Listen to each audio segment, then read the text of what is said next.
So hello বন্ধুরা, আশা করছি তোমরা সকলে খুব ভালো আছো। তো চলে এলাম আমার আরেকটি নতুন স্কেচ ভিডিও নিয়ে। তো আজকের এই ভিডিওতে আমি একটা ছোট্ট বন্ধুকে ড্র করছি, তোমরা দেখতেই পাচ্ছ সেই বন্ধুর ছবিটা।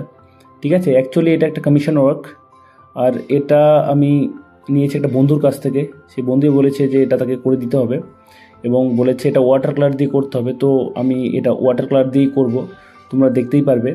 এবং এটা আমি টোটালি ফ্রি হ্যান্ড করেছি, তোমরা দেখতে পাচ্ছ। আর এখানে যে পেপারটা ইউজ করেছি আমি, এটা 150 জিএসএম পেপার। এটা একটু নর্মাল পেপারই বলতে গেলে। এগুলি তোমরা নর্মালি মার্কেটে পেয়ে যাবে, কোনো দামি পেপার না। ঠিক আছে, নর্মাল পেপার এগুলো এগুলো দিয়ে করতে পারবে। আর আমি এখানে যে কালারটা ইউজ করেছি এই ড্রয়িংটা করার জন্য, এটা আমি ডোমস ওয়াটার কালার ইউজ করেছি। তো পুরো ভিডিওটা তোমরা দেখো, তাহলে বুঝতে পারবে আমি কীভাবে করি স্টেপ বাই স্টেপ। ঠিক আছে, তো এরকম আরও অনেক ভিডিও আসবে, তোমাদের সাথে দেখা হবে।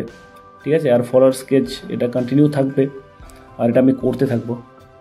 ঠিক আছে, তো আশা করছি তোমরা সবাই ভালো থাকবে, আমি ভালো আছি, এবং নেক্সট ভিডিওতে দেখা হবে আবার। ঠিক আছে, তো bye bye, love you, tata.